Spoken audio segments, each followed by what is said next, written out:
આપણે સરકારનું તંત્ર, પોલીસ ને બધા એસઓજી, મને લાગે છે કે અહીંયા તો એસઓજી નું પણ રાજ ચાલે છે, એલસીબી નું પણ રાજ ચાલે છે. એસઓજી, આ એલસીબી ને એસઓજી એ આપણા રક્ષણ માટે છે કે કંપનીના દલાલો ચાટુકારો છે કે એના પેલા સિક્યુરિટી ગાર્ડ છે કે તમે લોકોને પકડી પકડીને લઈ જાઓ કારણ કે વીજ લાઈન નખાઈ શકે? ખોલીને બોલવાની જરૂર છે. તમે શું કરી શકો, હું શું કરી શકું? નાનકડું કામ કરીએ.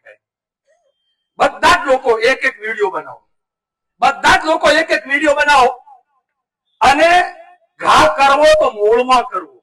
આ બધાનું મૂળ જે છે એ અદાણીનું હાહરું છે. અને અદાણીનું હાહરું એટલે કોઈ ગામ નથી, કોઈ વ્યક્તિ નથી. આ સરકાર જે છે એ અદાણીનું હાહરું છે. સરકારનો જમાઈ છે અદાણી. આપણે ઘર જમાઈ લેવા કઈ બોલી ના કેવું હોય ને, એમ અત્યારે અદાણી ગુજરાત સરકારનો, ભારત સરકારનો ઘર જમાઈ હોય એમ એને ચોર અને ચૌટે જમીનો અપાય છે. એટલે પેલા એના હાહારોમાં ઘા કરવાની જરૂર છે કે આનો હાહારો કોણ છે એ ગોતો, ઘર જમાઈ કોણ રાખે છે એ ગોતો. હું પોલિટિકલ હાહારાની વાત કરું છું ને પોલિટિકલ ઘર જમાઈની વાત કરું.